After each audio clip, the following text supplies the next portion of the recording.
Hello. Is everything working? Sorry, we're a little bit late today. I was having some technical issues. Um, and then I accidentally clicked the start stream and was just like, had a few minutes of streaming a black screen of me debugging whatever is going on. Um, yeah. So then I had to create a new stream. Sorry about that. That was weird. Um, I think things are working now though. Um, I also just like updated my OBS, so maybe that contributed to the weirdness. Um, all right, cool. Anyway, let me know if stream is looking okay now. Um, let's just get back into the game. So, last time we started this new adventure, and it's already very intriguing. There's definitely a lot of stuff going on that is kind of, maybe like beneath the surface. There's stuff brewing. There's stuff cooking both in like the our little like colony society. The adults are clearly keeping some sort of secrets, and they're definitely struggling more than they let on. And then there's the whole stuff with our like dreams and premonitions about the future and just all of this. Yeah, there's a lot happening, and I can't wait to find out where that's all gonna go. In the meantime, I think we left off right before a festival, so let's see what the heck that is gonna be. Well, did we? Hmm, hang on. Did we load the correct file?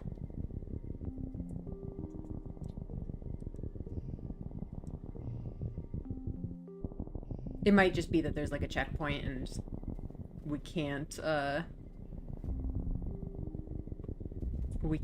load in the place in the like cutscene. Well, I guess we're gonna have to. I think we did just go all the way until we couldn't go anymore. So let's just do the next thing. Is it? The sound seems really quiet, but I feel like that's just a thing that this game does sometimes. Where in the game, like if there's not a lot going on, then sometimes the sound is just really quiet. I don't know. Like, I do hear it a little bit. It's just very quiet. Okay, yeah, we saw this thing. The figure is gone. We'll look for clues. We'll just do the same thing that we did last time.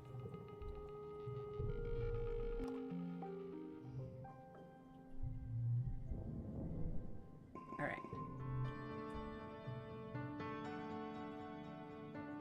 Okay, now the music is, like, here for real, I think. It still seemed really quiet to me.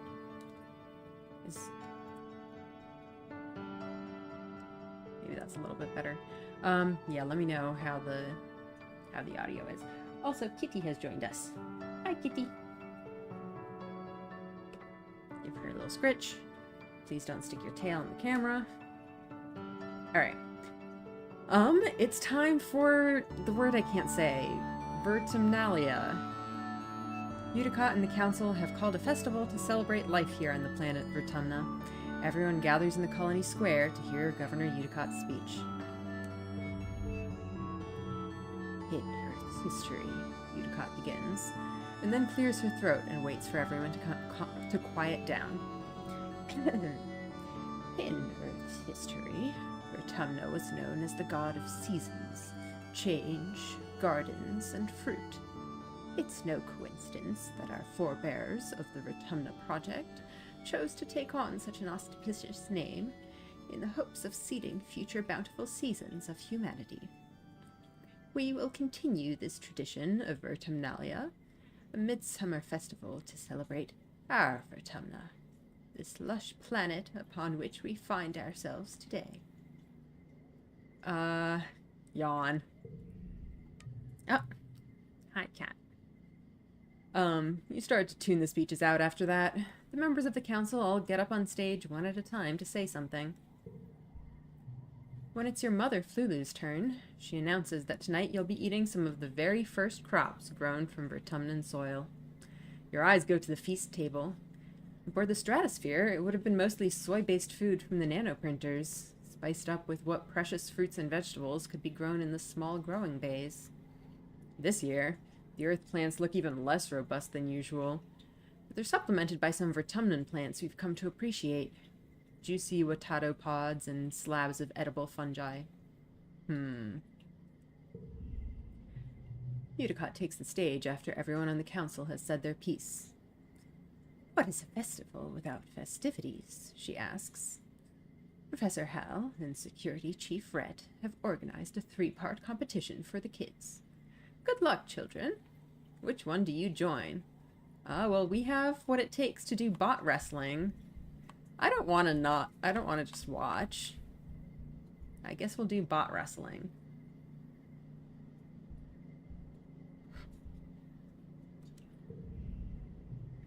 A bot wrestling contest. This has been a classic competition for years on the ship. Someone has rigged up a hydraulic lifting bot to slowly stretch out, increasing in strength over time. The aim is to see how long you can hold it closed, using any part of your body, before it pops open. Anemone and Cal are competing with you. Cal doesn't like that it's a competition, but he does love bot wrestling. Alright, wrestle that bot.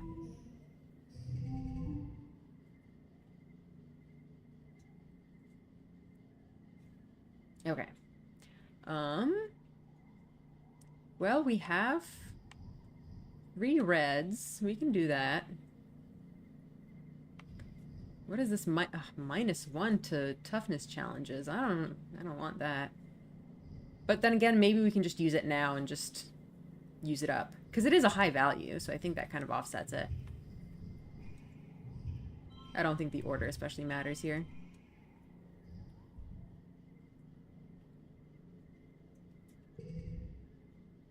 Oof, 33. I don't know if I can do 33.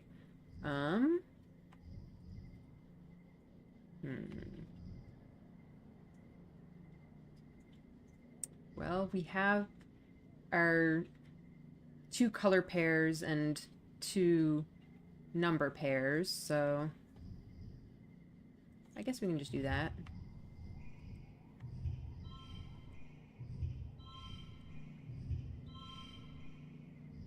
And then save the 2 card for the next round. Oh boy, I don't think we're doing this.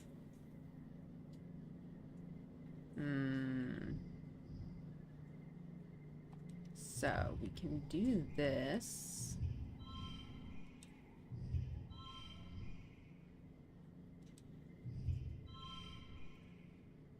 Yeah, we're not doing it. Oh well. Oh, we have stuff. I don't think this is gonna work though. Alright. We didn't do it. Anemone's brother Com is the judge, and awards bonus points for technique as well as brute strength. You sit on the hydraulic bot and use your weight at first, but it wobbles too much and eventually tosses you off. Anemone uses the strong leg hold technique and lasts 30 seconds longer than you do before the bot finally escapes her grip. Com declares her the winner. She offers you her hand, then pulls it back at the last second before running away, cackling. Maybe next year.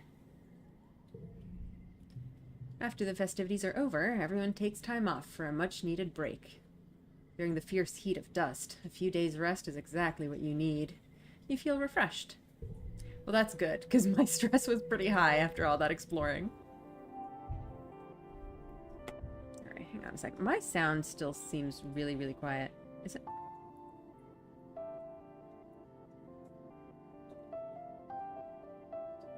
I don't know what it sounds like for you guys, though. So I'm not sure if I need to boost it up on your end. I hear it now, but it's still pretty quiet. Alright, let's go chat with people. Anemone runs up to you. Hi, Solana! She huffs, catching her breath. She grins. And the hippodonts are always saying, no running, Anemone, no running. But outside there's so much room. I can run for 5 minutes in one direction. Even more after the robo-plows clear the land for farms. Need toughness 20 to hang out with her. Dang, you can really see the, like, heat ripples. Have you gone outside the colony yet? Tang asks you. I hear all sorts of terrible things. Regardless, we're not allowed to stray from the gates unless we're on expedition. Tang rolls her eyes. Not that it stops my brother. Well, I've been sneaking out too. Sorry. Hi, Solana, Mars says, looking at you up and down with a sneer. Your shoes are gross. That's what you get for walking around in the dirt out there. She sniffs. Not me. I'm sticking to the ship until they pave over all that icky mud. You wonder if maybe she's scared of more than just getting dirty.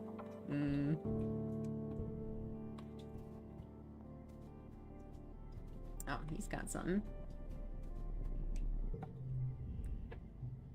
If your mom already said no, I agree with her, your dad says, without looking up from his work. I know you two disagree about things, but she's still your mom. Man, we really need to get our stats up. Okay, this is just the same as always. Oh, you found me. This is adjusting better than you'd expected to life on the surface. He's already found new places to hide and do whatever he does out here by himself. Alright, well. You're looking for Cal in the garden when you nearly trip over someone else. One of the younger kids, and they're blindfolded? Hey! They exclaim, ripping the blindfold off their face and throwing it to the ground. It's Cirrus, one of Anemone's brothers. He glares at you. I was almost done. Cal jogs over and grabs Cirrus in a friendly headlock, ruffling his messy red hair. Dude, you were so close! Cirrus stamps his feet and complains that you got in his way. It's not her fault, Cal says. She didn't know we were playing a game. Give me a sec. I want to teach her how to play. Cal turns to you as Cirrus leaves. Sorry, Solana, he says sheepishly. I was teaching Cirrus a new game, but he's more like Anemone than I thought. Real competitive, you know. Cat, please move. He stoops to pick up the blindfold, brushing off the dirt.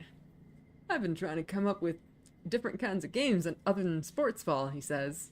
No winners or losers. I just want to have fun with my friends. Cal looks at you hopefully. Do you want to learn how to play? Hell yeah. Cal's smile looks like it's going to stretch right off his face. Radical, he shouts, jumping up and down in excitement.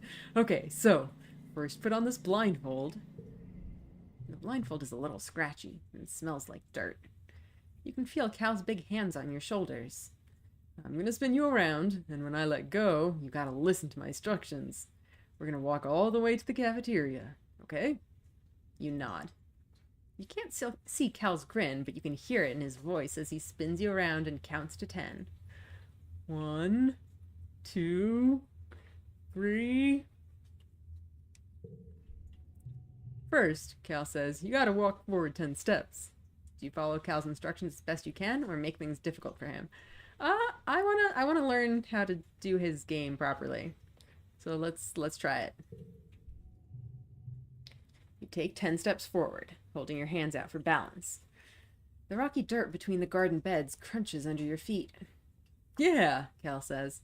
Now turn to your right and take 15 steps until you get to the door. I like that I need to have high empathy to get this. Well, not very high, but a little bit. All right.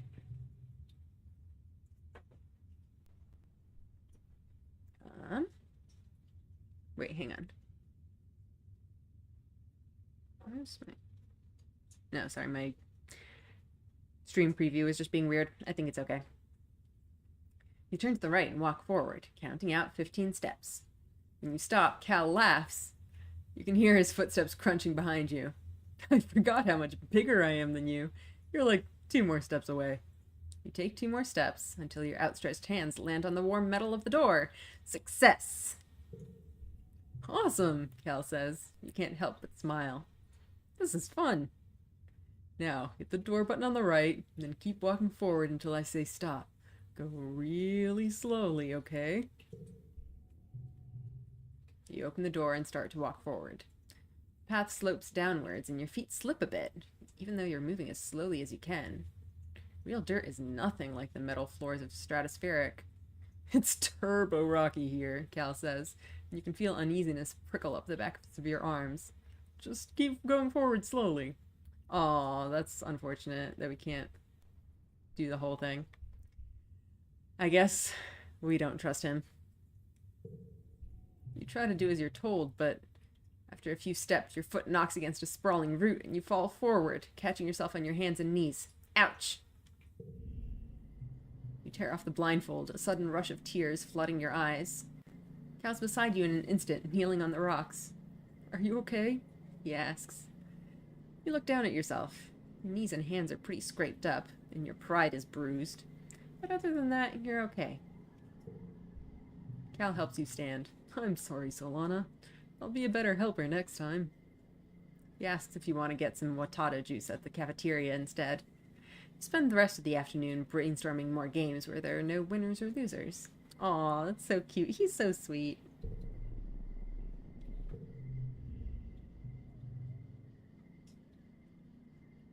Okay. Well, it's always been funny to me how difficult getting to the requisite skills for this event specifically is. Yeah, it's tough. I did want to check the notice board because I feel like I haven't done that in a while. I want to see if it like changes over time. Well, it still seems pretty much the same. Colony food shortfall low, security rating evaluating, all that stuff. Yeah, this looks the same. I wanted to probably go study again. We haven't really been going to school. Ooh, register for engineering classes. Ooh, that would be fun.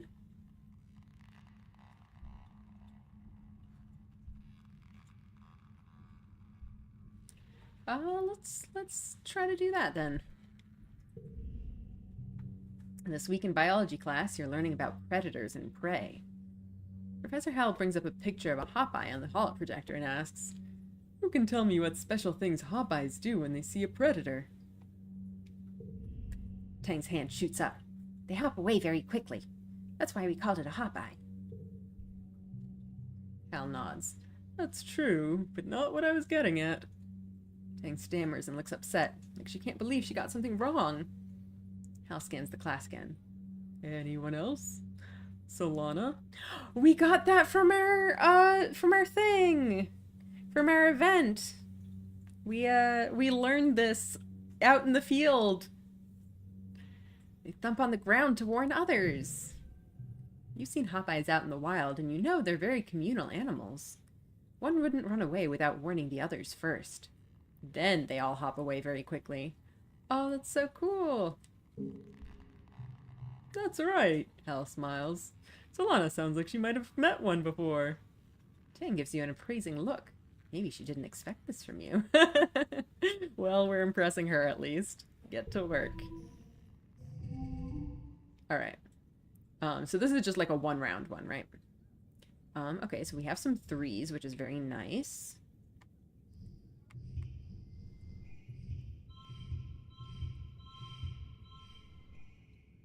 What? Well, that's unfortunate. Oh, because... Is it because she has the freaking...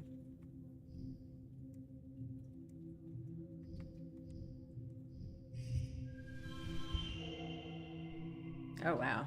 That gives us a lot more. Huh. Okay, well... Oh, it's because it's all ones. We have like a straight. That's interesting. Or I guess that's not what it's called, but you know what I mean.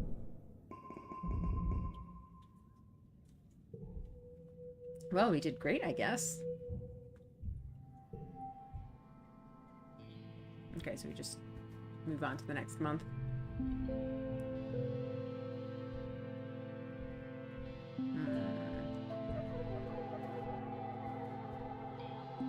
That's some spooky sounds happening here.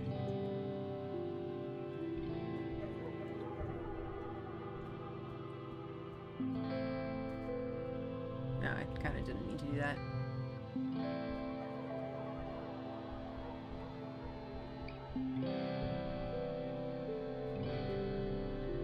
Ooh.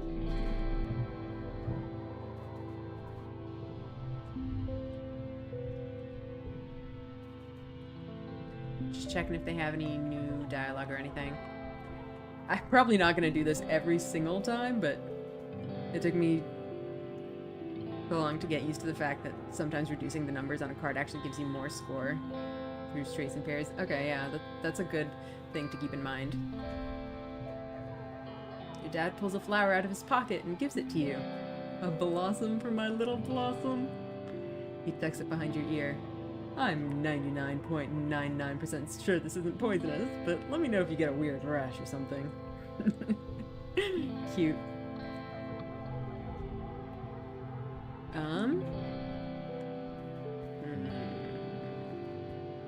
Nobody has any, like, things to do right now. I guess we just keep going. Do we maybe want to help out in the greenhouse?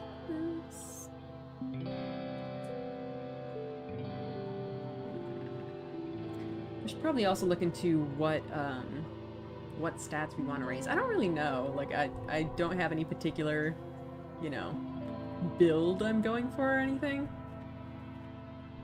Oh, there's sports ball too.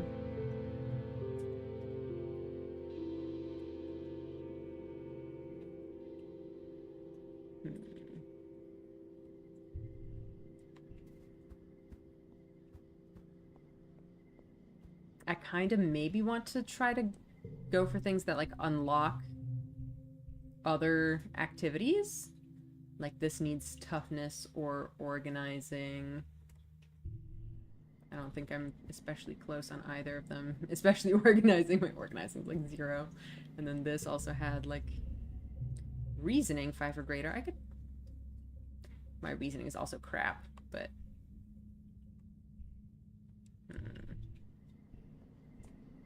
I feel like I got a lot of stats from exploring. Or at least I got a lot of perception. What to do, what to do.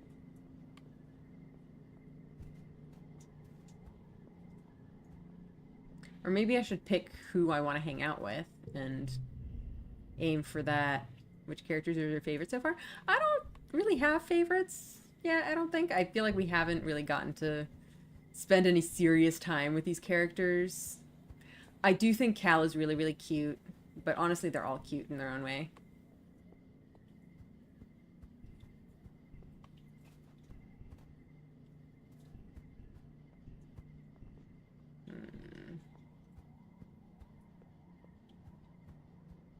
Decisions. Let's play some more sports ball. We haven't done that in a while. I think I'm just gonna kind of rotate through all the different activities.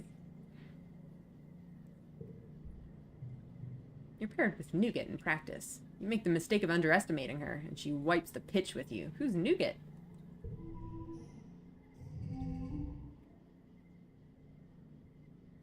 Okay. So, I think what we can do...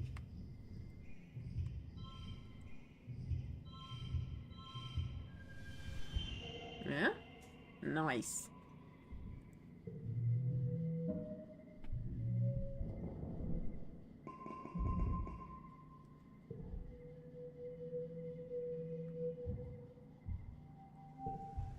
Wet season. That's a new one. I am starting to get a little bit sad, though. I should maybe rest soon. Oh, we've already done that. She has a thing. Your rain is finally here.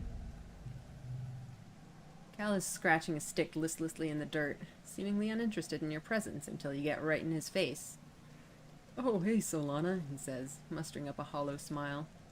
Sorry, I don't really feel like playing today. Are you okay?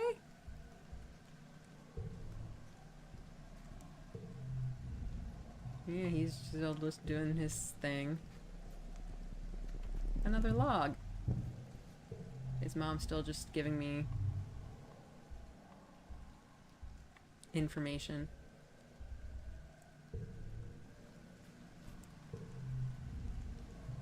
You're looking a little worn out, my little firefly. Your dad greets you looking concerned. You know, despite what your mom might say, there is such a thing as too much work. Maybe some R&R over in the lounge would help recharge those solar cells. What do you say? Do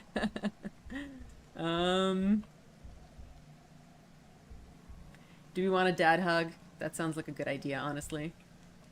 I'll sleep when I'm dead is pretty funny. Your dad throws his arms wide. Well, get in here, tiger butter. After a long hug, you do feel a little better. Dad gives incredible hugs. Aw, cute.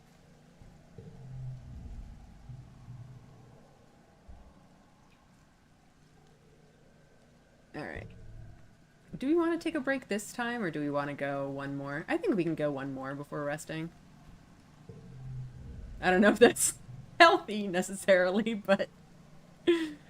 Tangent is watching a construction crew build scaffolding for the new engineering pavilion. They're using mushwood, which is so light that one person can easily lift a 10-meter-long pole and stack it into place. I feel like that might be a problem. Is it, like, sturdy? She points toward them.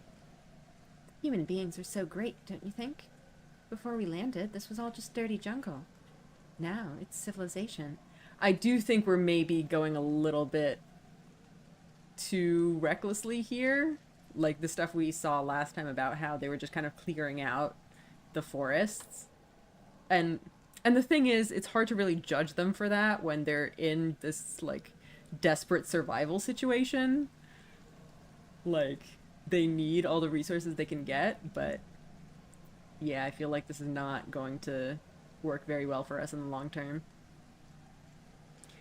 I've been learning about adaptability in writing and biology class. The books say it's what sets us apart from the animals. Like, we don't need fur because we can make warm clothes, and if it's too hot, we can make air conditioners instead.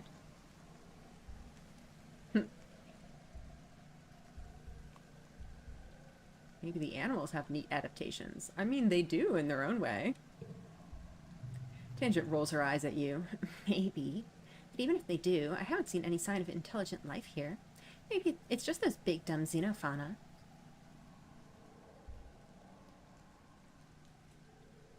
Well, I haven't really interacted with the animals all that much, but I don't want to say animals are super dumb.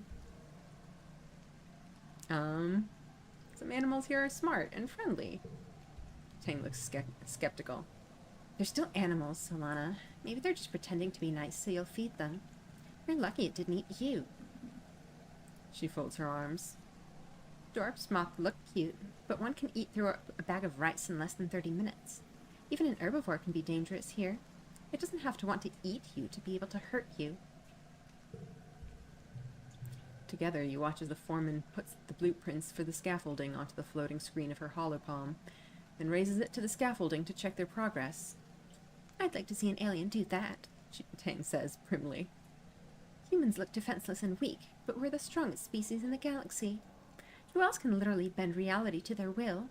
Not a stupid alien, that's for sure. She puts one finger to her chin. I'm living proof that humanity is greater than our biology, she says. All of us are, really, with our genetic enhancements. We're the next step in humanity's evolution from great ape to galactic super species. Dang. Okay. If you say so. Rain, Tang says, clearly unimpressed. She holds her hand out from under her umbrella and lets raindrops collect in her palm. I cannot say I'm a fan. Being wet is a misery. Okay. Okay. What to do? Is there other stuff to do in here? Let's just relax. I don't think we need to do that yet. I think the dad hug helped. Um...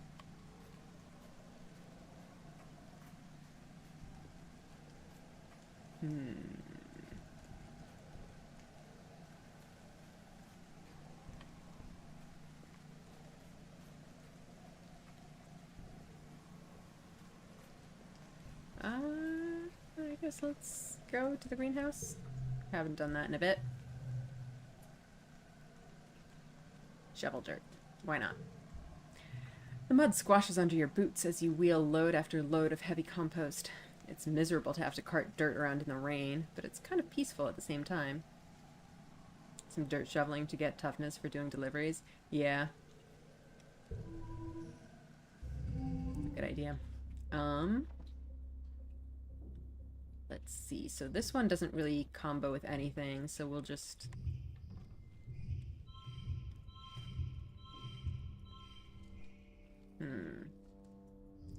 That's not good enough. Oh, but wait. We can... Nice. Is that the best we can do? We can't really... It doesn't work in reverse, right? I don't think so. Alright, well, good enough.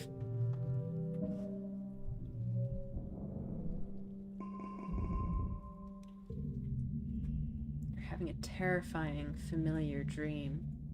A monster crashing through the walls. Unfathomably large, every part of it wriggling and moving and searching for something. It tramples through the colony as you watch helplessly. Time shifts to the wreckage of your home. You're picking through it, looking for something.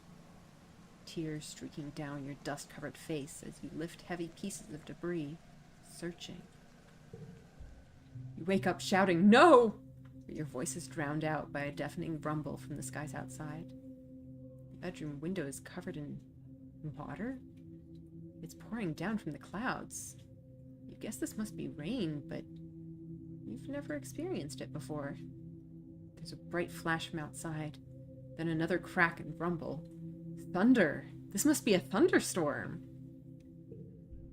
It's still the early hours of the morning. You've already almost forgotten your bad dream, but you're too unsettled to go back to sleep yet.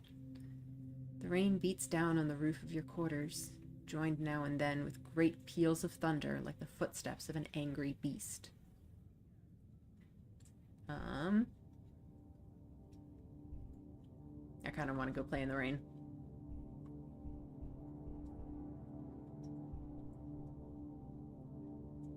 Let's go play in the rain. It's surprisingly warm outside, and the water feels nice hitting your head. Everything smells fresh and damp and wonderful, and the dusty, packed ground has turned to squelchy mud between your toes. You don't go too far from the door to your quarters, but it's exciting being outside in the dark, watching dramatic streaks of lightning arc down to the hills behind the colony. That was fun.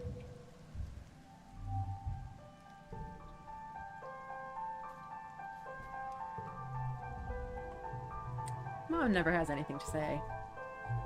You need a break soon. Yeah, we do. Hey, Sprout. Your dad greets you. How are your classes going? You know it's hard to sit in a classroom while there's so much to explore.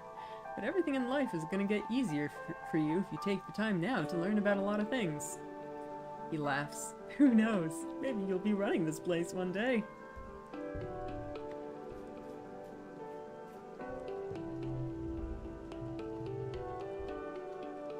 Does he not like the rain? This is sitting on the ground just outside the gate, under the watchful eye of someone working in expeditions. We're just as stuck here as we were in the ship. He mumbles, but he doesn't say anything else after that.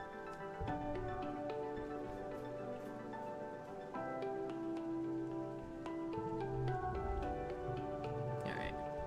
She's still hungry. She's still upset about the weather.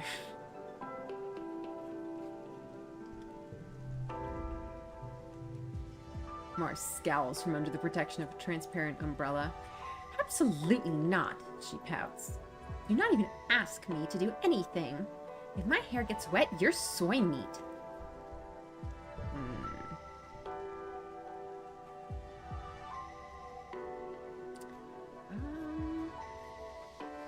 I guess how close am I on that? Oh, hey, look. We made it to deliver supplies. Let's go try it out, I guess. Chief Administrator Seek greets you at the depot. They look you up and down. Solana. You've never struck me as particularly responsible or organized. But children never are.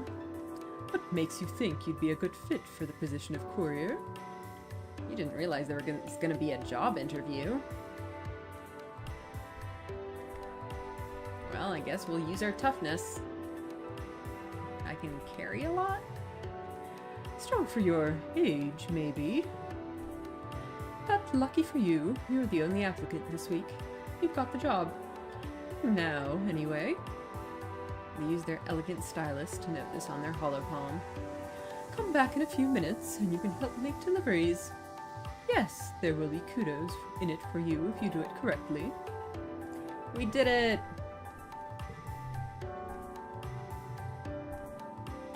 So what does that give me? It gives me Mars friendship, that's good. Organizing and perception. We already have so much perception, but we could definitely use some organizing. We're at 0. But wait, we probably should not do that right now because we need to rest.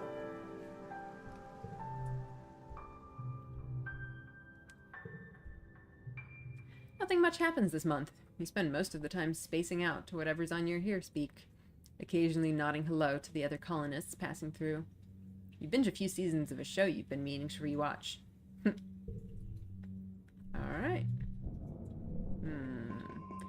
Do I want to forget? I feel like I've been using these baby ones for combos, but eventually I think... Here, let's take a look at what we've got.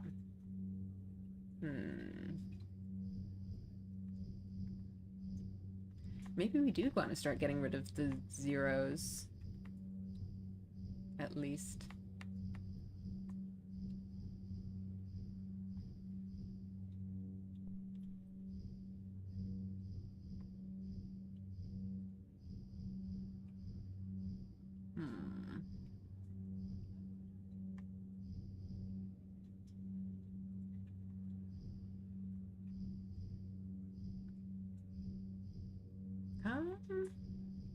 Which one is it? The yellow one?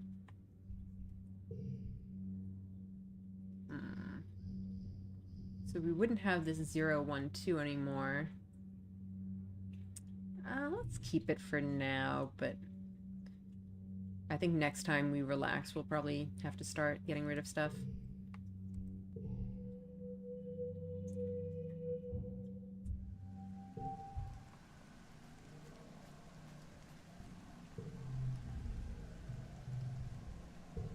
You don't have anything. You don't have anything. Are you still sad? Yeah.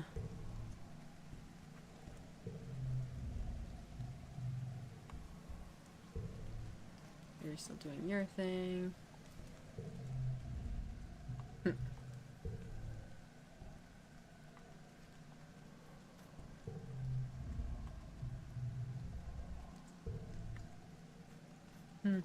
Oh, right. I wanted to try out the delivery thing this time.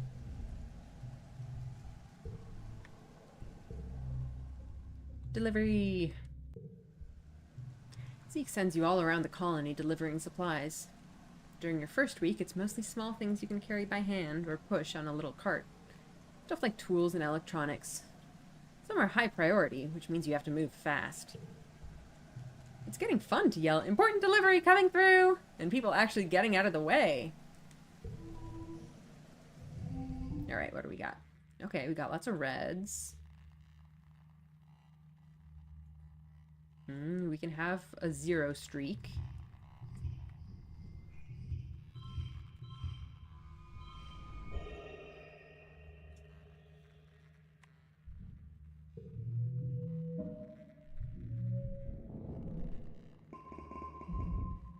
Alright. The days have been getting shorter, with only the yellow sun barely skimming the horizon. One morning, you wake in the darkness and have to check your holopalm to know what time it is. You see a holo stream from Mars.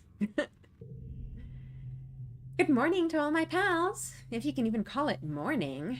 They've named it glow season because, like, everything is crazy glowing out there in the dark. I'm staying the heck inside for the next month. What's the point in even going out if you can't see anything? It's going to be a long, boring month. No, it looks cool. You peek out the window. The wormhole is the biggest you've ever seen. I didn't realize the wormhole was just visible in the sky. That's crazy. Like a massive fiery ring in the sky. The planet must be very close to it now. And out in the jungle, something new is taking place. The plants are flowering, glowing iridescent blooms, and everything is full of life. There are strange new sounds, long hooting calls and gurgling roars. That's so interesting because the dark season seems to be like, you know, the equivalent of winter, but here it's like the season of life and activity. That's so interesting. After Mars's message is a notice from the council, warning everyone to stay safe inside. Tammy's dad and the other surveyors have been called back, and the gates closed for the month. There's a tension in the air, as if everyone is waiting for something.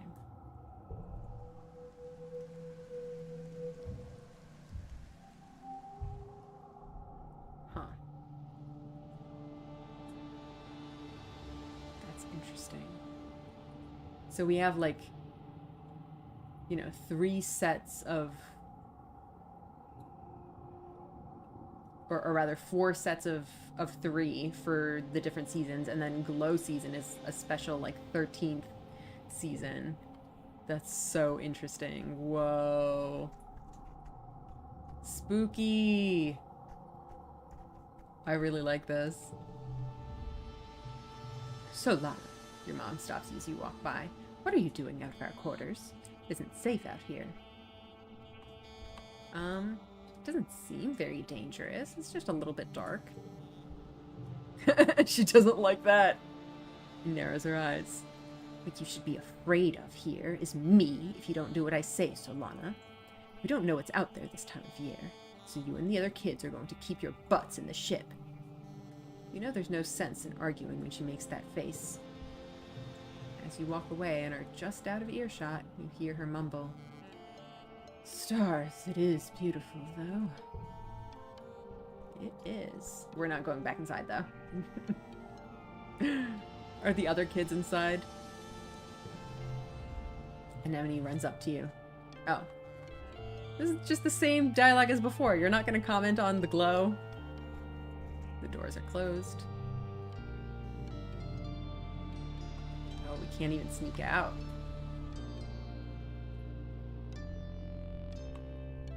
You're way too scared to go outside during glow season. And besides, the gates are closed. I knew Dis would be out and about. He probably wants to go out there so bad.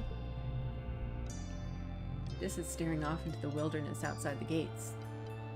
That's different, he mumbles. I don't know how, just different. You ask him what he means, but he just shakes his head and stuffs his hands in his pockets.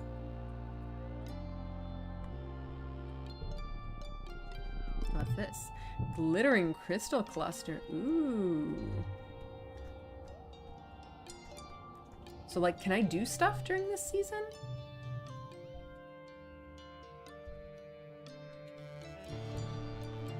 If I'm, like, supposed to be just inside. Yeah, I guess I can just go out and do stuff. What do I want to do?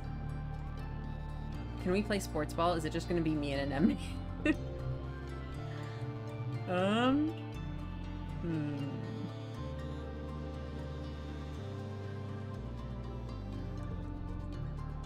I don't really know what I want to specialize in.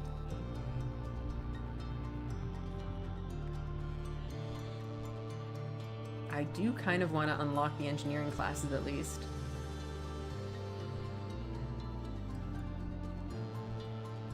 Creativity and persuasion also sounds pretty good. I don't really have much of that.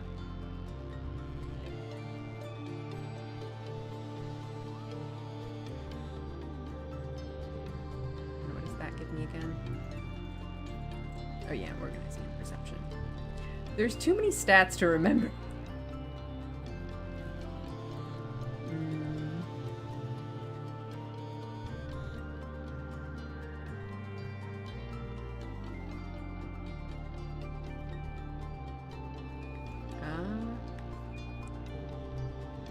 I guess we haven't studied humanities in a long while, but I do kind of want to get my reasoning up to get the engineering classes. This also gives me biology, which is cool, because I do want to, like, learn more about the creatures of this place, and I feel like raising my biology will give me the chance to do that. So let's try doing this a little bit more. Tang is absent almost all of this month. Hal explains that Chief Engineer Instance has asked for Tang's help with a few experiments. Because you're judged on what you know, not what you prove you've learned in class, many students choose to skip class and instead get hands-on experience in their field of interest. Tang's been working closely with Instance since she was just a kid. Get to work. Alright, what have we got? We got lots of ones, which is always fun.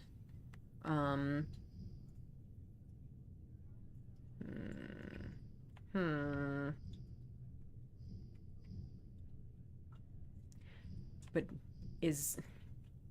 maybe I should check the...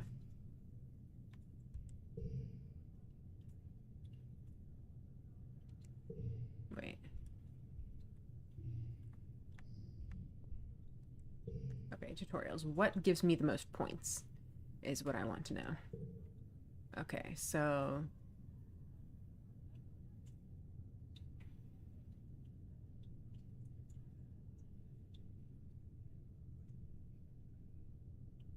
Okay.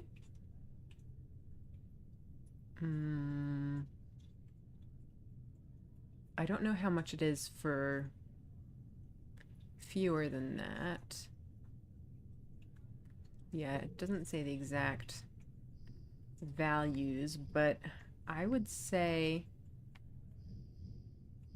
probably having the straight would be best.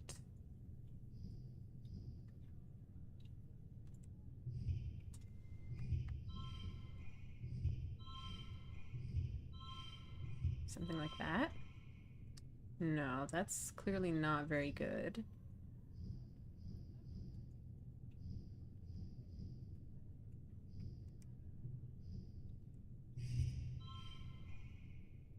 That's not very good either. But we can also do this, which gets us closer, but still not that close.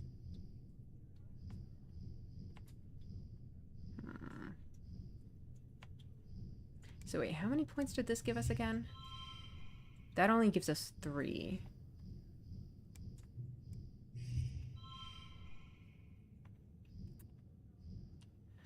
We do have these, I guess, so we can...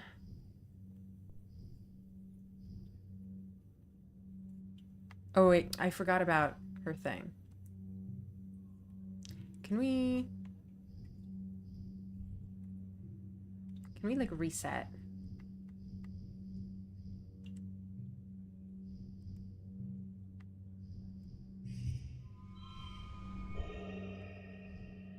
Okay, well, that did it.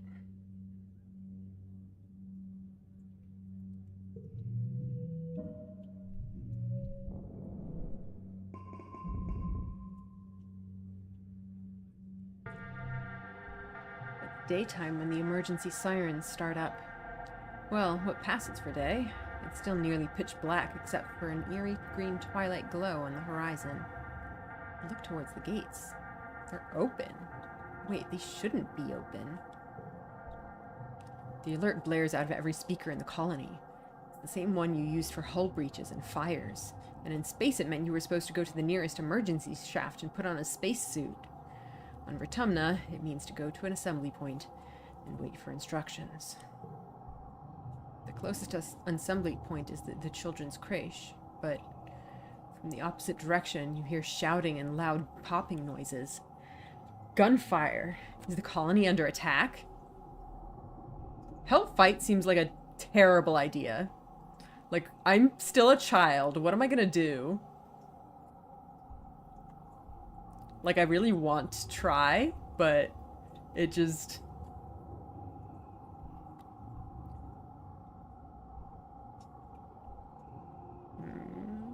+1 to toughness challenges is nice, though. I mean, I'm a kid. I maybe don't realize the danger I'm in. I might want to go and try to help the adults. I'm gonna try to fight, I think. It's a terrible idea, but you know what? I'm a dumb kid. You can't stop me. You'll try your best to be brave and fight back. First, you dodge some helpful grown-ups who point you back to the creche. Then you head outside to get your bearings. You can hear yelling from up the stairs to command, and a commotion to the southeast, at Geoponics, where your parents are working. Well, I definitely want to check on my parents. I mean, I don't want them to know that I'm doing this and get me in trouble, but on the other hand, I feel like they're gonna find out regardless, so... Your parents are defending the greenhouses from a pack of knee-high creatures, which seems to have eyes growing all over their bodies. Their oily flesh ripples with a constant, subtle motion, as the individual eyes blink one at a time, incessantly. You can't tell which end is which with these horrible things. Cal is standing nearby. Wide-eyed, he slowly picks up a shovel and moves beside you. He reluctantly holds the shovel in front of himself like a weapon. "Ease me, doggies," he whispers. "We don't want to hurt you." "Get out of here, both of you! Run!" your mom shouts, attracting the pack's attention. All except one animal, which moves straight towards you and Cal. I feel like the ones that require checks are, like, inherently going to be better results. Like, that's just kind of my game logic. I feel like in this situation, we don't really have time to be thinking about its moves. Like, there's an animal lunging at me. But at the same time, I do feel like this is maybe more interesting. You look into its too many eyes and see fear. This creature is scared of you. To Cal's amazement, you crouch down to try to look less threatening, and choose two eyes at random to look into, to communicate with. You start to reach out a hand, but the creature is trembling. Staring into its eyes has made it even more frightened than before. It pounces. Ooh. Okay, goal 27. I think we can do 27. Oh my gosh, we have 3 2s. That's great. Oh, and this one can go really high.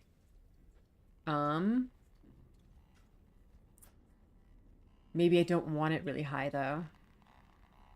If we want to, like... Okay, let's see what happens if we just, like, make a row of 2s. That's 10. That's... I don't think that's very good.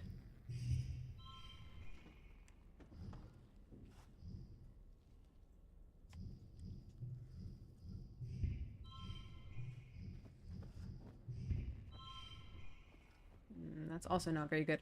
The question is whether I want to keep my higher cards for a later round. I feel like I kind of don't. Because I have other cards that I can draw. I think I'll be fine. I think I'm just going to go with this. It's probably fine. Okay, well, we have lots of... We have these, which are fun. Oh my gosh, we can do all...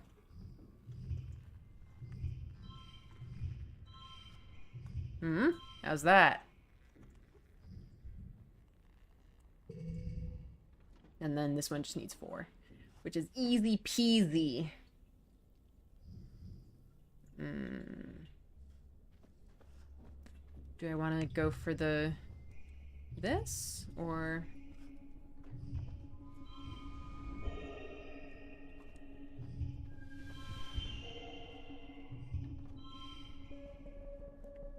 Well, it's a super goal. I think we did fine. +2 combat. Nice. You killed it. Nothing but a rake, thrust deep into several of the creature's many eyes. The rest of the pack scampers off the moment it falls. Well, we got a nice card for it, I guess. You've never killed anything before. The body of the creature that was so terrifying a minute ago now looks strangely small and harmless. All of its eyes have closed for good now. Cal crouches beside it in shock. Damn. I told you to run, Solana. Uh-oh. Your mom looks furious that you put yourself in danger. She storms over, and you think she's gonna slap you. Then suddenly she pulls you into her arms and hugs you. She keeps rocking you and saying, my baby, over and over. It's pretty surreal. Almost as weird as the dog things with the eyes, honestly. After 2 weeks of darkness with the blue sun barely skimming the horizon, it begins to move higher in the sky, and daytime returns. The council admits they don't know how the gates were opened, or how the creatures got in. Some of the attacking creatures were once thought to be docile. Others were species nobody had seen before. It was like something had driven them to assault the colony. The don't know how the gates were opened is really concerning, because especially after we were sort of, to some extent, suspecting foul play with what happened to Tammy. Like, I don't or at least I didn't necessarily think that that was the case, but this is starting to be a pattern now, that there's some kind of sabotage. I mean, I would hope if someone is trying to sabotage the mission, they didn't expect a child to die because of it. But I don't know, something's really suspicious. Something's going on here. But then again, the thing of, like, you know, attacking creatures that were once thought to be docile and whatever, like, that's not someone's doing. That's just, you know, us having an incomplete understanding of this world. But, like, opening the gates is something that I feel like would have been done deliberately. Like, somebody did that. At least nobody was killed this time. I love the mystery of the first playthrough. It's such a good part of the game. Yeah, I'm really excited about it. Childhood is fleeting. The game will end when you reach age 20, so you should focus on a few skills to improve and friends to spend time with. Use the skills and friends button at the top left of the screen to keep track of them. Good luck. Oh, do I have minus hearts with Mars? Oh no. Okay, let's see. What have I got?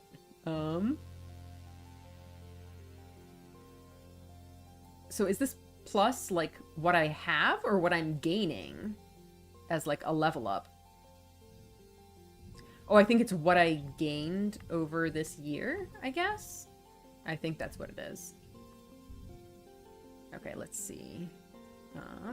Yeah, my perception is so high. This is what you gained since the last year. Yeah, okay. Makes sense. Sorry, Mars. Interesting. It's telling me to, like, start to pick out what I want to do, and I still don't know. I feel like that's going to be more of a thing in later playthroughs, when I have, like, a playthrough dedicated to doing one thing or another.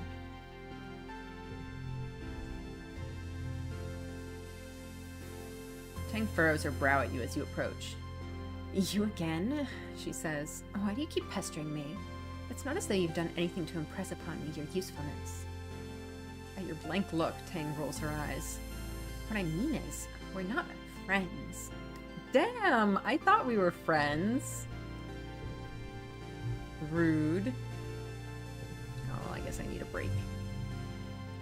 Anemone holds her palms up to you excitedly. Solana, look! Your palms are covered with a collection of scrapes and blue flaky scales. I'm getting tougher every day. The game is made to be replayed a bunch, so there's no wrong way to do a first playthrough. Yeah, it's true. It means that this playthrough I'm just gonna be really indecisive. So sorry about that. Hang on, I need some water.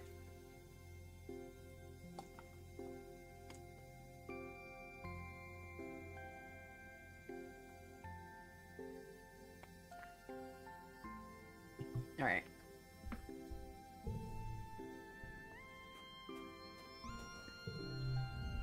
You don't see Dis at first, but you do hear rustling, followed by the screech of metal on metal.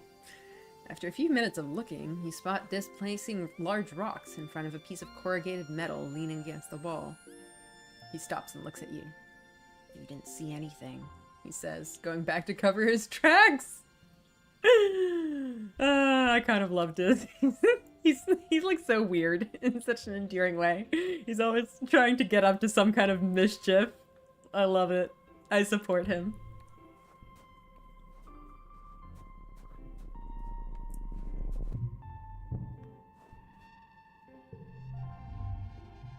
Cal is scrubbing at his hands at the water barrel, trying unsuccessfully to get all of the dirt out from under his fingernails.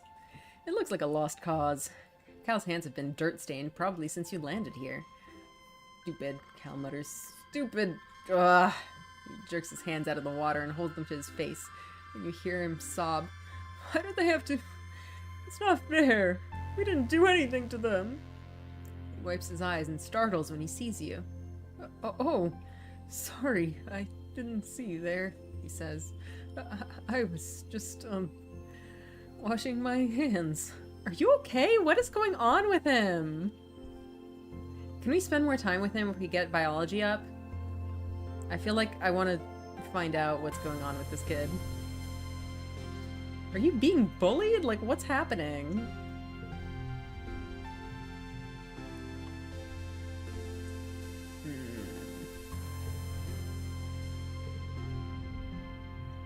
Mom is using this quiet time to plan this year's crop layout. It's important to rotate the crops to ensure something nitrogen replenishment? She doesn't explain it very well. Oh, we need organizing to hang out with Mom.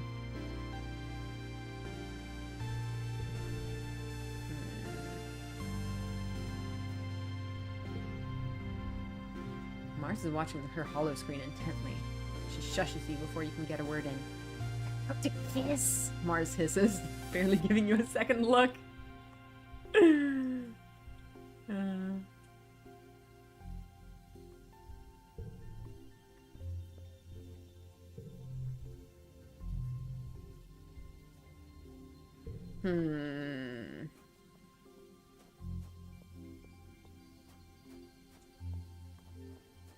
Well, I think we need to rest. I think that's kind of done for us. What is this icon, by the way? Heroic. You're still pumped from the last attack. +1 to all physical skill increases for 3 months. Oh, that's pretty cool.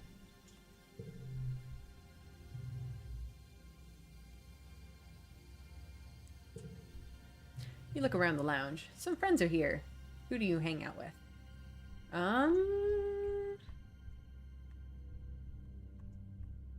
don't know. Well, Tangent apparently doesn't think we're friends. So I don't know if I want to ignore her, if I want to fix that. We've been hanging out a little bit with Cal. Can we maybe find out what's bothering Cal if we hang out with him?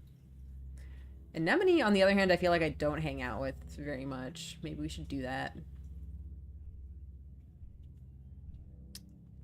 Let's see what's up with Cal, I think.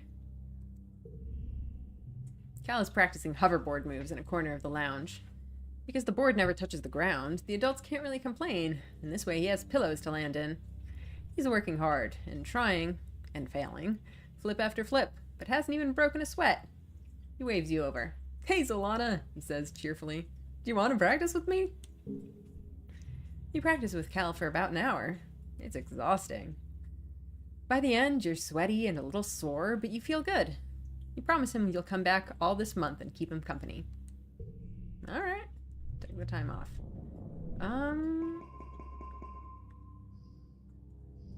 Well, if anything, I would like to start with forgetting the zeros.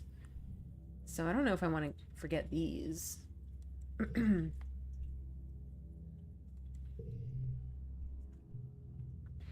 So much has happened in the last month since the monster attack during Glow. The idea of this planet as a peaceful utopia has been shattered. The security squads are training new members and keeping close watch on the gates now. They're reinforcing the walls and even installing a few robotic turrets. In class, you have drills on what to do if the colony is attacked again. In all the excitement, you forgot today was your birthday. Oh, that's right. The first day when we, woke up was our birthday, right? It's been a year. Your parents haven't forgotten. They wake you up early with enthusiastic shouts of surprise! A Rotumnum year is only a little longer than a year on Earth, so you've taken up its calendar for birthdays. Yours is in the second month of quiet. Spark snow drifts slowly past your porthole window as you snuggle up with your dad. Your mom climbs up too and sits on the edge of your bed. Your dad pulls a bowl of fruit from behind his back with a flourish, like a magic trick. At least you think it's fruit. What are those? Bobber fruit, your dad grins. The foragers have been picking these just outside the walls. They might look funny, but they're tasty. Try one. You take a cautious bite. The pulp is soft and tastes a bit like lemon, only more blue. I bet you can't wait to join the surveyors out there, your dad says wistfully. Who knows what else you'll find? That's interesting that he makes that assumption. It kind of sounds like he's the one who wants to go out there. Solana's not allowed outside the gates, your mom interrupts, her voice sharp. It's too dangerous for kids. Well, I know, but eventually, your dad says. But your mom cuts him off again. But not now, your mom replies. Not since the attack. Not with everything we know is out there now.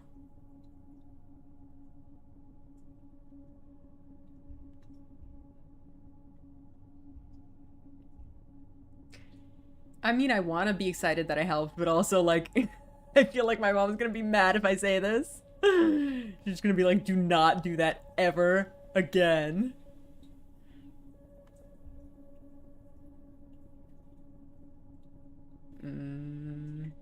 This is an interesting thing to try to poke at.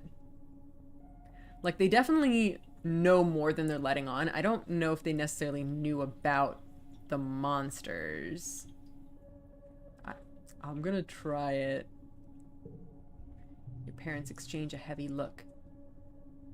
The surveyors knew there was something dangerous out there we hadn't encountered yet, your mom admits after a guilty silence. But we didn't know it would attack the colony. We thought if we closed the gates and stayed inside, it would see us as a threat. We didn't want to scare everyone, your dad adds. It was just a precaution. Even still, your mom says, it's clear that everyone should know how to defend themselves if it happens again. To be clear, this includes knowing when to run away, your dad adds. Security Chief Rhett's offering self-defense lessons at the garrison, you know? Even for kids. If you're interested, you should drop in sometime. Okay, that's good. Your mom gives you a stern look. And I know your friend Dis has been sneaking outside the walls, she says grimly. If I catch you doing that, I'm going to put a chip in your ear. You laugh. What a good joke. Your mom doesn't laugh.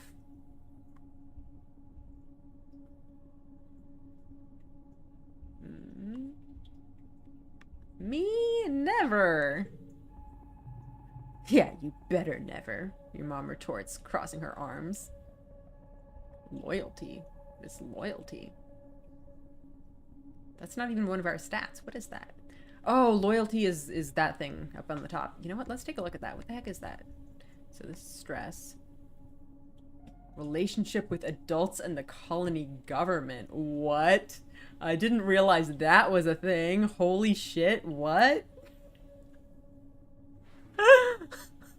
That's very concerning regarding, what's gonna happen towards the end of the game. That makes me think that there's gonna be, some kind of rebellion, and we can, choose whether to go against the colony. That's wild. Oh my god. That scares me. Oh, there's so much going on in this game. It's crazy.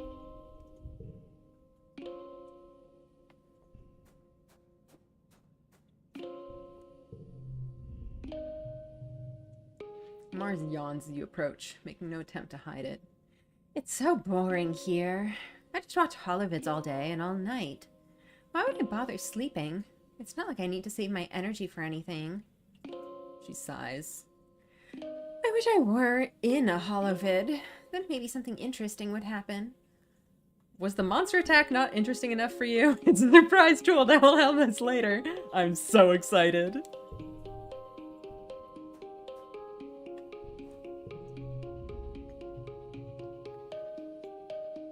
Your dad is up to his elbows in rich brown dirt. You've rarely seen him happier. Hey, Gooseberry, he says, scrunching his nose at you instead of waving. Here to give your old man a hand. I could use one. Well, I can't, apparently. Okay.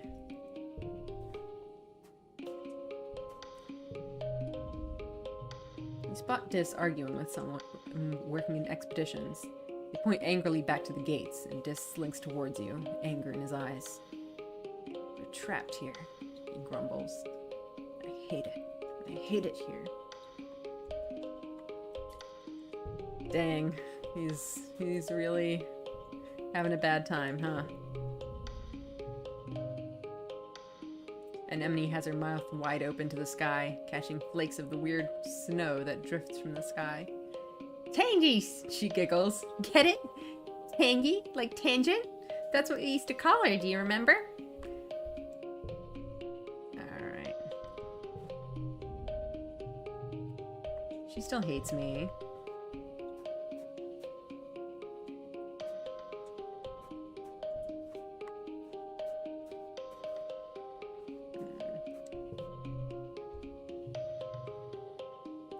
Hold this to your head now, my darling, you hear as you enter the garden looking for Cal. It'll help with the swelling.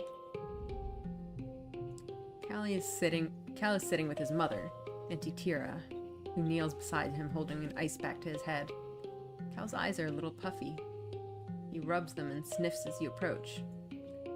Hello, Solana. Tira greets you with a kind smile. Don't worry. Recalcitrance has just took a tumble off of something he shouldn't have been climbing. That's his full name? The names in this game are wild. Mom, Cal complains. It wasn't that bad. Yeah, that sounds like something he'd do. Cal shrugs. I climbed it before and it was fine, he says, not disagreeing with you. Names are really funny, they are. You're slippery from the irrigation, misters, that's all. Mom always knows how to make it better, he says with a boyish smile. Even if I'm old enough to take care of myself. My brave boy, Tira says, stroking his hair. Thanks for humoring me. She looks over to you. Don't let him show off for you, Solana. Ground-based feats of bravery only for the rest of the day. Cal whines and wrinkles his nose. I think my favorite is Anemone's brother's full name, Kombucha. That's pretty great. Tira laughs and wraps him in a big motherly hug, rocking him back and forth. Despite his protests, Cal's eyes close in happiness. He really loves his mom. Aww. What was that sparkle? It was just the sparkly snow. Yeah, he's still doing that. Alright, what do we want to do? Do we maybe want to explore? We haven't done that since last time.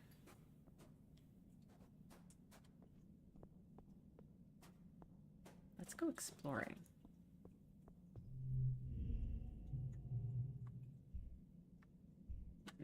My bravery is getting there. Maybe at some point I'm gonna... Oh, there's also... I wanted to take a look at the training here. Might be worth going out and exploring while you have the heroic buff. Yeah, that's a good idea.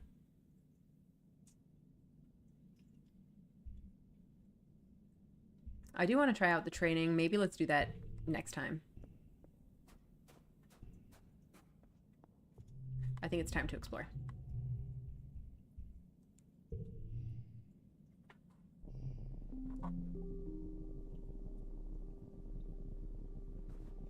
Alright.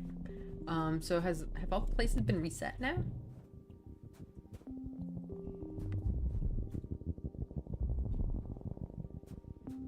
guess we'll just pick a direction and go.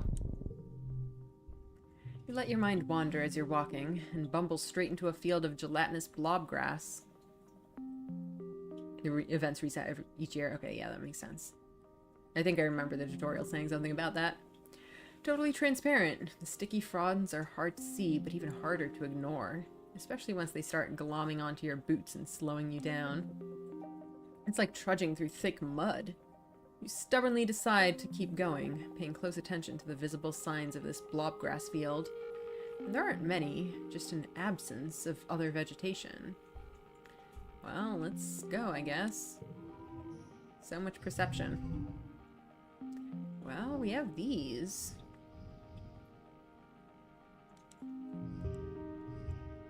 How much does that give us? That's good enough, I think. Ooh, now we have these.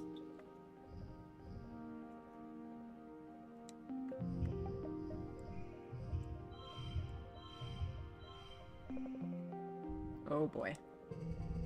Yeah, I think we can do this. Ooh.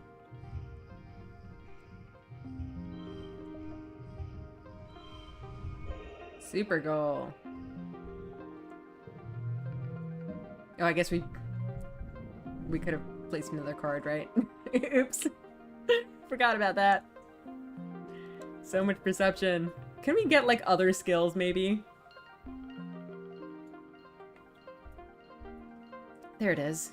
You can hop along from that rock to that fallen log, then climb over those old pieces of surveying equipment.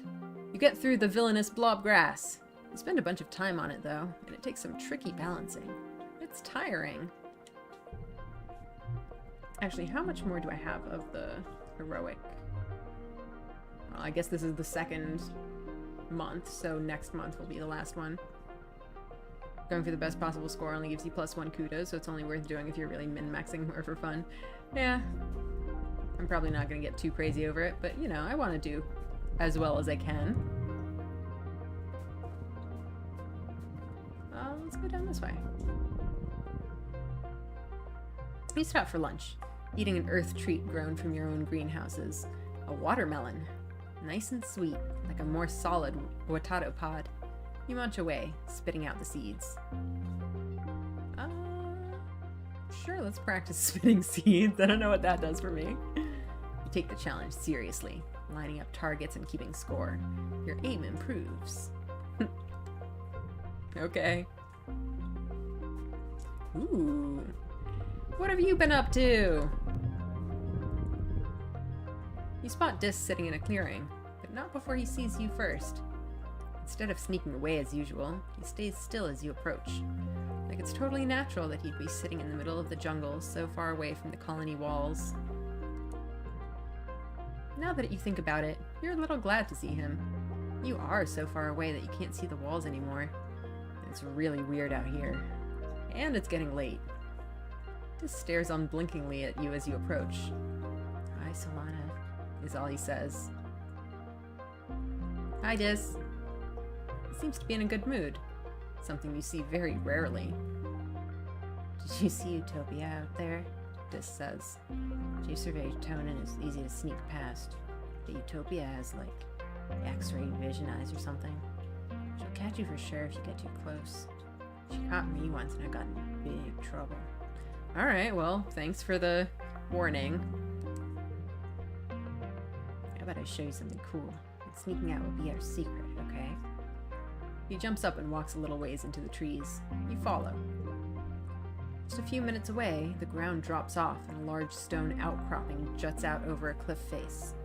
Dis walks right to the edge without slowing. "It's a long way down.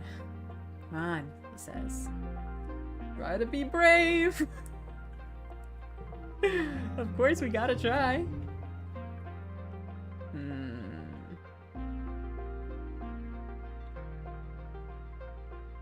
So we have a 0, 1, 2.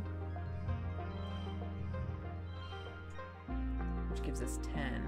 I also kind of want to see if we can... Oh, she does her thing.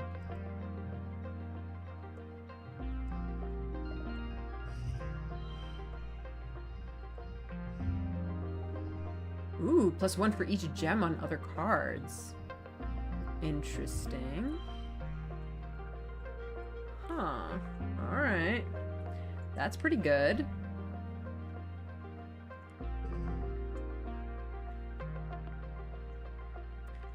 Well, we got lots of zeros, but we could also potentially have lots of ones.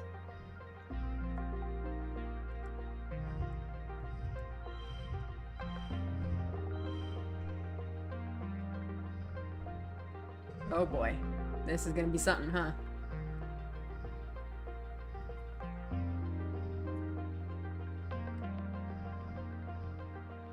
Well, I don't think these are really giving us anything, so let's just...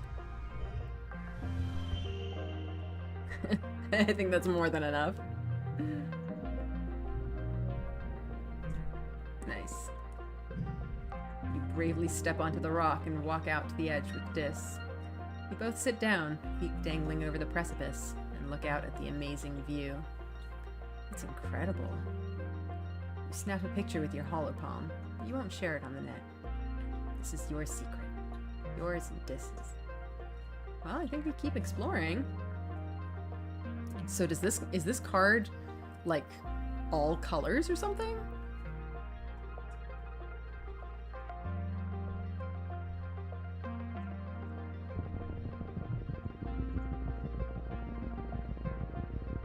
The game doesn't really explain it, but the rainbow means that it can color combo with anything. Yeah, okay, that makes sense. So this flag just means that it's a way home. The end of this area. Does that mean... Is this going to be like a new area? I don't think so. I don't know what that means by reach the end of this area. It's called a wild card. Yeah, that makes sense. You come across a cluster of mush trees. They're not fully grown yet, but they're still pretty big. It might be good to harvest them before they get all gross and mushy during the rainy season. If you were older, you could probably cut them down and get some kudos for them. I guess we'll give them a friendly pat. Why not?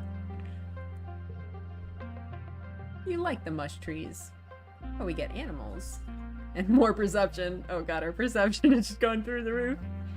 You give one a pat, and are surprised when it moves under your hand. It's not the tree, though, but a camouflaged creature lying against the trunk. It's small and looks a little like an octopus or a starfish. Lots of long legs wrapped around the tree like it's giving it a hug. Oh, that was cool.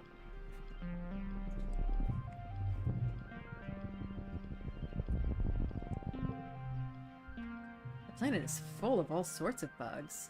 Little wrigglers, hopping beetles, shining creepers, and snaily things. Oh my. I'm getting even more animals. That's fun. My animal score is going up. You crouch in the long grasses and explore a square meter in great detail. There's so much to see. You don't even know what any of these things are. They might not even have names yet. Oh my god, I want to touch one so badly. They're not going to be poisonous or anything, right? It's fine. Ew, you touched it. God, bravery. Nice. Yeah. Do I want to max out my stress? Ooh. That is a large creature and it scares me, but I want to check it out so bad. There in the clearing. The most majestic creature you've ever seen. It's like a unicorn from your dad's storybooks, but with leathery reptile skin that shines when the light hits it. It moves so softly, like it doesn't even disturb the ground. It could be dangerous, but you want to see what it does. Eat some snacks while you watch. No! Be quiet.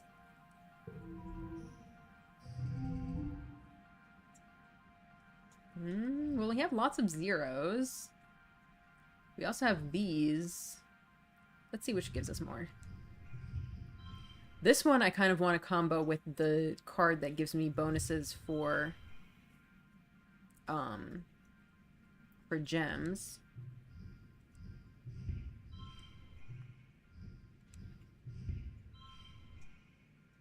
Yeah, so the other version was clearly better. Let's do this. Wait, didn't I have... I thought I had 10 before. Maybe I misremembered.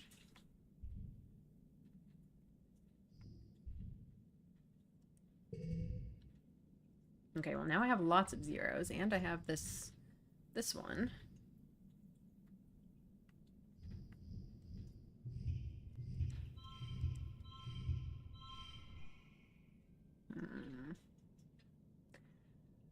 Well, this is not great. Although, no, it's okay. So I'll have to get to 11 next time, which I think should be doable. Yeah, I think that's doable, especially with these cards. We have good cards. We have a 1, 2, 3, and we can get a 4 as well.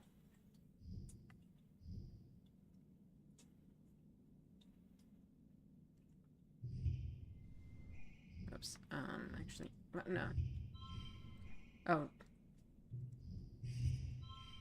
That's not what I wanted to do. I like take... Ah.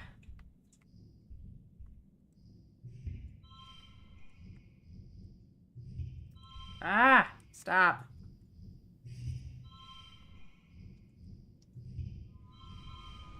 I mean, I guess that works.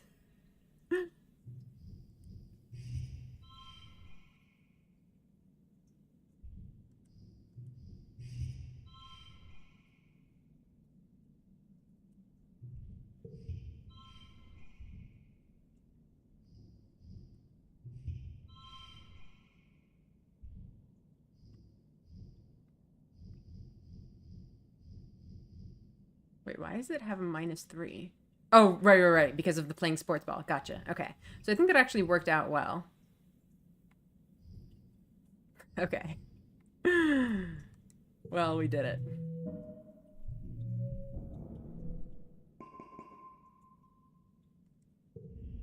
As you settle in to watch it from behind a strand of mush trees, the Unisaur looks up towards you, startled by your movement. You try to hold perfectly still and quiet your breathing. After a tense moment, it goes back to its business. First, it sniffs out a good tree and rubs the scent glands in its neck against it thoroughly. Then it pees, like a crystal waterfall, on a rock. Everything it does seems magical.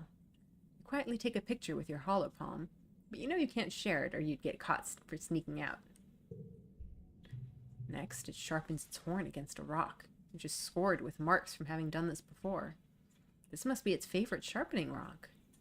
You notice the bulge in its stomach. It must have had a huge meal recently. Eventually, it curls up for a nap. You quietly sneak away. This was so wonderful. Rotumna is a magical place. Oh my god, and I relieved all my stress.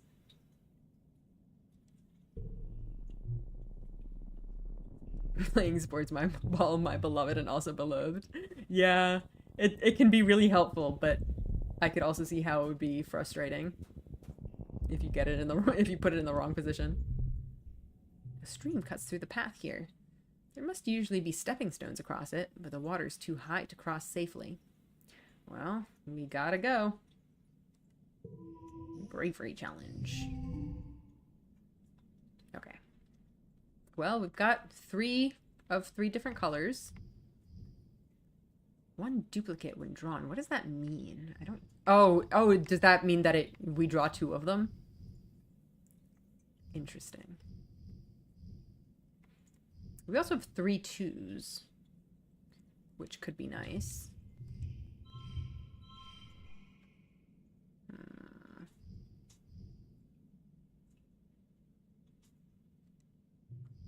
So what if we do like an all red instead?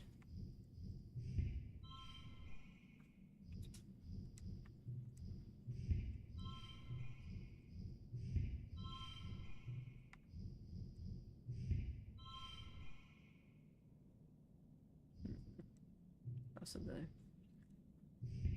I guess that seems to be the highest we can go, the 1, 2, 3.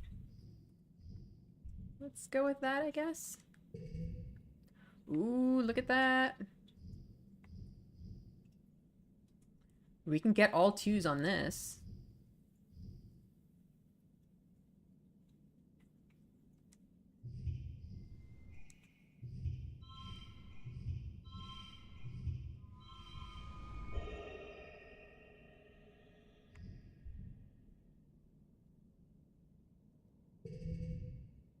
Well, now we just go for it, I guess. So we have 4 reds. One of them is playing sports ball, which can make things a little bit weird. I guess we can use it to increase these.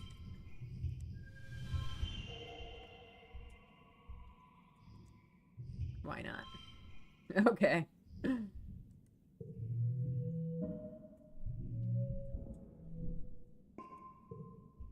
You bravely fall in and get wet. You flounder towards the other side, soaked but victorious. Alright, sneaky, sneaky time. You spot Uncle Tonin, Chief Surveyor Tonin, that is, bumbling about, preparing some automated survey equipment. Okay, so this seems like the same thing we did before. I think we can do this easy.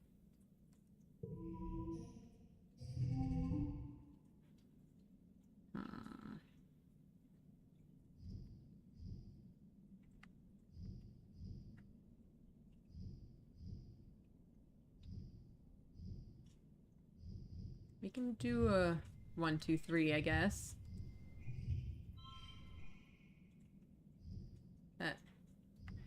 It's not great. Probably not the best way I can do it, but that does already get me halfway to the goal.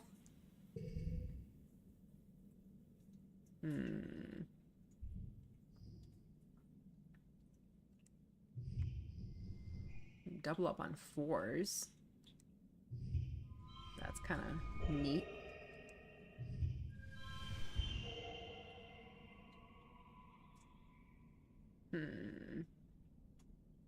I mean, we already got super goal. I don't think we can really do much more than that.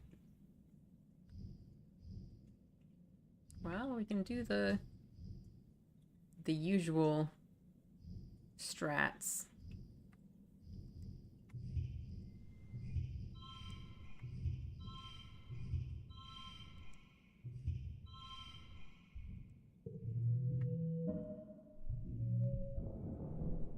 I'm gonna max out my perception at this rate. That's crazy. Alright. Do I want to end now, or do I want to go all the way until my stress is all the way up, is the question. Because I think,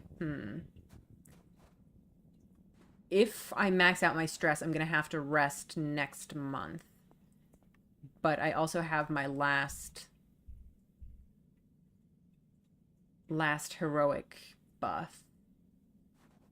So if I want to use that buff next month, I should probably leave now so that I can do more stuff.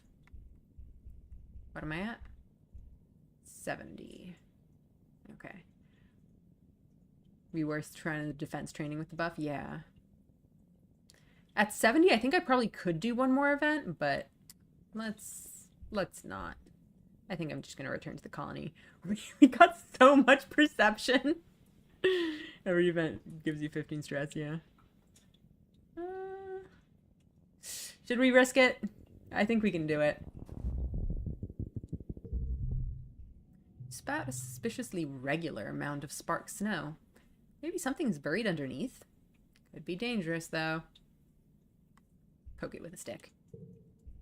You cautiously break off a branch and prod the suspicious mound, watching closely for signs of movement. Nothing. You poke further and discover it is in fact just a regular pile of snow. Nothing more. Oh? Oh, we got perception level 2! Oh my gosh. Okay, well I think we're back at home. So we did just like a loop, basically, I think. Yeah, let's go home. Second perception ability before you get the first other ability. Yep. We're all perception all the time. You crawl through the big drainage pipe behind the sports ball pitch, carefully sliding the metal grate back into place behind you. Then check that the coast is clear. My perceptions. Can I actually check the numbers? Yes, there we go. What's my perception? 66. That is wild. Let's check my other skills too. Animals? I think I'm almost at whatever the thing is that requires 20 for animals.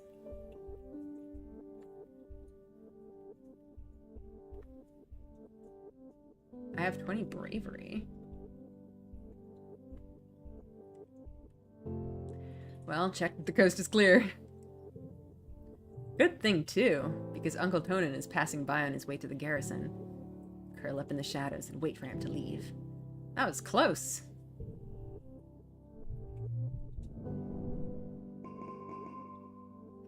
I got more perception for that. Hang on. I gotta check how much I have. 72 perception. Dang.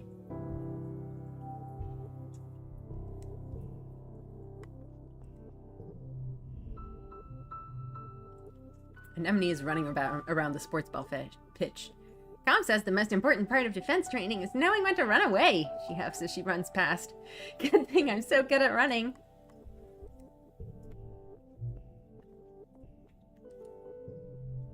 Tang furrows her brow. Yeah.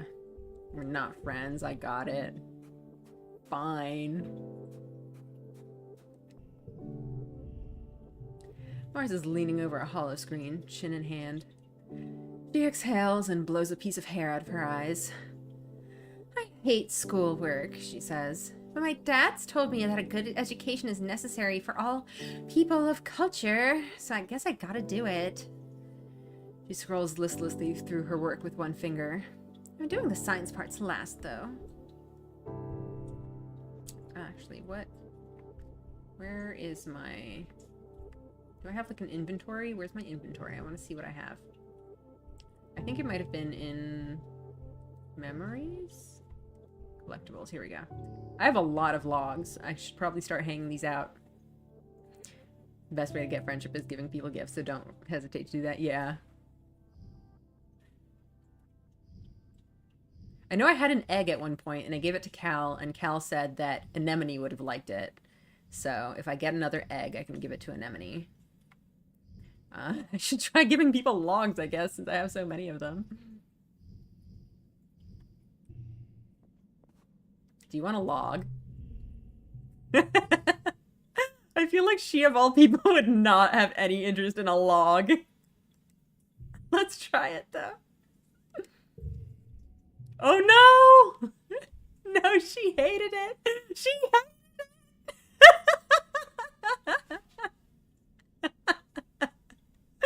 I'm so sorry, Mars.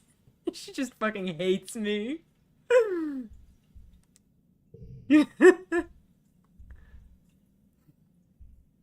Oh god. Oh god, and Tammy is still here, even though she's dead. Oh my god. Ah, Mars scowls. What do you expect me to do with this? I'll put it where it belongs. Outside. In the dirt.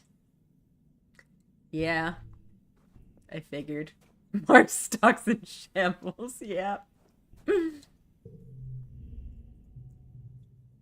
Your dad takes a big breath of air. Ah, this is real living, he says grandly. Sometimes I wake up thinking we're still hurtling through space on the Strato. And I'm just so jazzed when I remember we're here, on a real planet. He slaps you on the back. Never take this for granted, kiddo. Oh, I think we're almost to the animals. Your mom blinks at you like she hasn't seen you in a while. Wow, you're getting big, she mutters, shaking her head in disbelief. I am. I'm a growing child. You would like a log. Would you like a log? Neat, Cal exclaims, taking your gift and peering at it inquisitively. I don't know what I'll do with it, but I love it. Thank you. At least someone appreciates my logs around here. He's got something to say. Have I talked to both of them? I think I did. Oh no. Anemone rolls a bobber fruit down her arm and flicks it to you with her elbow, then munches down on one of her own while she watches the construction crews work on the walls. Kinda cool, huh? She says. Soon this place is gonna look like a real colony. You want a log, right? Tell me you want a log.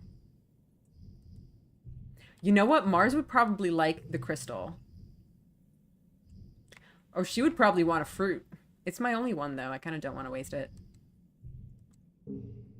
Anemone looks at the offering. Thanks.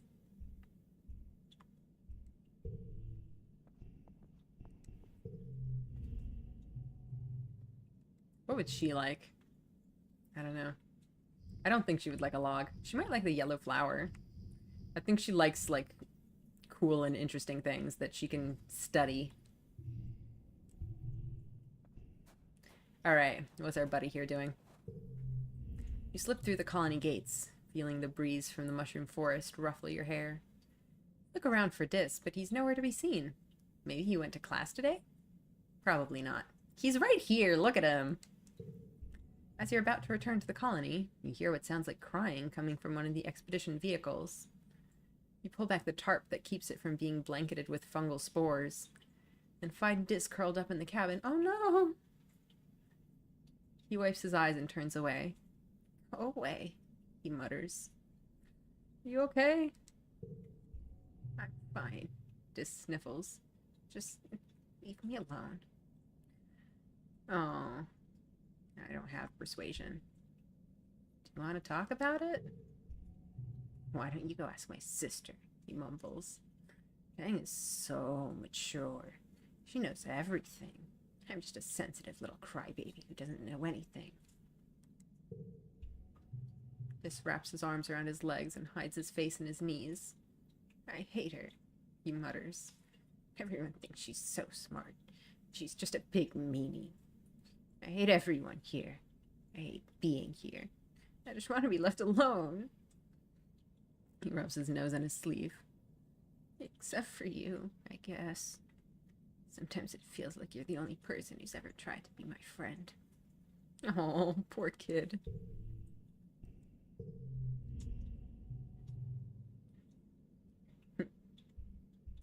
Oh, we can dare him to eat a worm. Do we want to do that? Feels mean.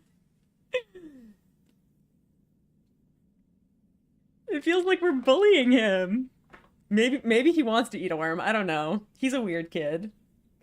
I think he likes worms. I don't know if he likes them enough to eat them.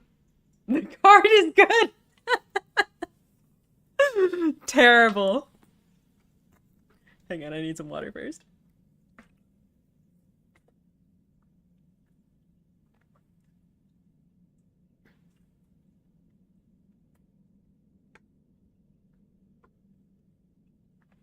I'm sorry, Dis. I feel like we have to. Dare you to eat this worm. Oh, yeah. Discounters. Well, I double dare you to eat a worm. You can't just turn down a double dare. You're no meek little hop eye. Slimy, unsatisfying. Very, very gross. Dis eats his like a noodle, slurping it up and wrinkling his nose as it wriggles in his mouth. Yuck, he says, swallowing it whole, then shows you his empty mouth. You should have known better than to dare a person who fears nothing. I love him. What a strange little child. He's a delight. Alright, well, I guess we wanted to go do training this month.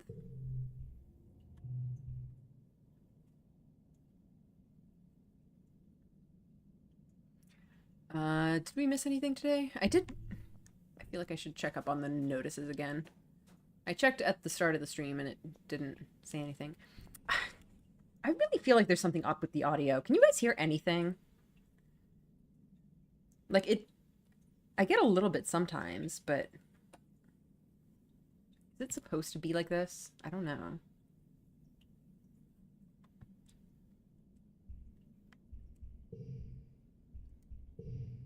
The game audio. Yeah, the game audio. Like, I can barely hear anything.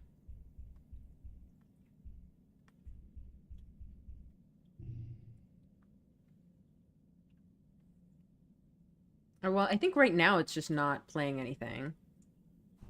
Because this game does that sometimes, where, like, sometimes the background music is just really quiet, or just not there. Music-wise, the game does just go quiet sometimes, so I don't think there's any problems. Yeah, I think right now there's nothing happening, but I feel like even when there was audio, it was pretty quiet. All right, well, I'll leave it for now. We'll see. I've been kind of leaving it for this whole episode, so maybe we should just leave it. Keep an ear out, yeah. All right, let's do our defense training. You attend your first session of Security Chief Rhett's self-defense classes. It's a small class, mostly security officers and other adults. You and Anemone are the only kids. She gives you a wink and a cheesy thumbs up as you listen to Rhett rant about how everyone in the colony needs to learn self-defense. You could be walking alone, thinking you're safe within the walls, and a flying animal could swoop out of the sky. Then what would you do? Rhett chops the air with his hand. I'll tell you what you're gonna do. You're gonna chop that beast right in the throat. Hi-ya! He points at the assembled class. But only if you learn what I'm about to teach you. And the only way to learn is by doing. Who wants to volunteer for a demonstration? I think either is good. I don't think I'm quite that bold. Let's pair up with Anemone. Safety in numbers. You try to become invisible so you won't get called on by Chief Rhett. Someone else volunteers, and Rhett flips him to the mat to demonstrate what happens when you try to grapple with someone bigger. How embarrassing. Glad that wasn't you. Only engage with the enemy when there's no other alternative, Rhett says. No one walks away from a fight without getting hurt, so the first rule of self-defense is to not put yourself in situations where you need to fight. Once you've learned situational awareness, we'll move on to hand-to-hand self-defense, drawing on a variety of martial arts. Only when I'm confident that you're ready will we advance to weapons. There aren't that many weapons in the colony. Mostly stun gloves and batons, and a few plas rifles. You hope you don't have to use them, but it'll be good to know how. Alright, defense training. As you get older, challenges can have conditions. The challenge suit, social, mental, or physical, determines what conditions can appear and which decks will work best. Try to collect social yellow cards if you want to win battles for social skills. Huh. Interesting. So is... Card becomes too interesting. Okay.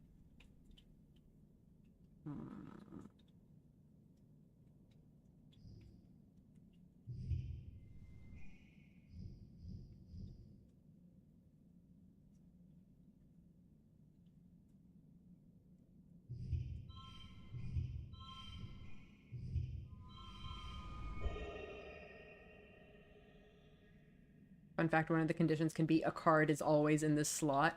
And sometimes that card can be playing sports ball. You're gonna guess how much fun that is? Oh no.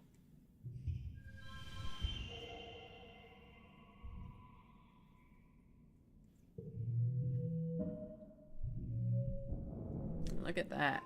Nice. Have we literally maxed out our stress?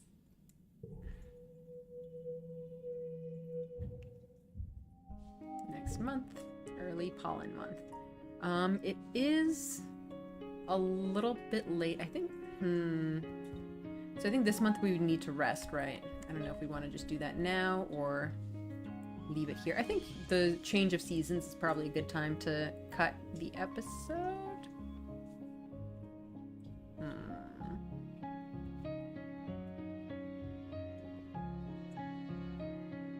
Yeah, I think we'll probably do that. Oh, and like what I was saying about the audio, I think there is like music playing now, but it's really quiet.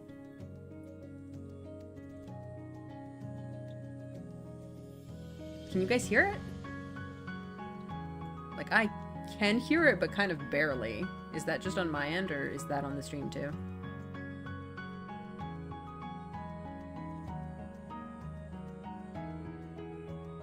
I can hear the music fine. Okay. Alright, I guess I was worrying over nothing then. Okay, good to hear that it's okay.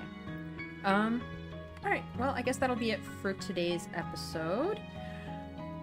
Oh, that was fun.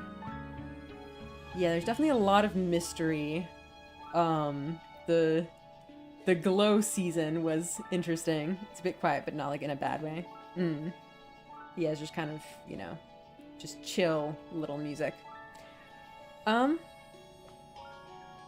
Yeah, I'm so intrigued by what's happening in this game. Also, I don't know what the heck I'm gonna end up doing for my build here. This is pretty crazy. I do think I'm kind of leaning more towards like kind of the fighty, bravery, toughness. Although, of course, my main thing is, of course, perception. It's so funny. I don't even know how... I mean, it's just from exploring. Like, whenever you explore, you get 50 million perception.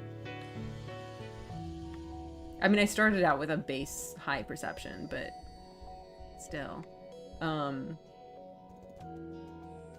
Yeah, I don't know what I'm gonna do with these stats.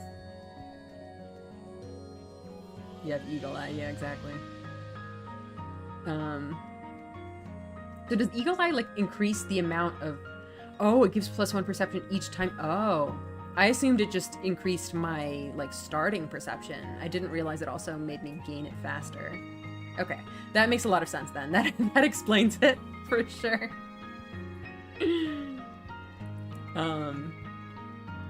Yeah. Well, I am starting to gain stats.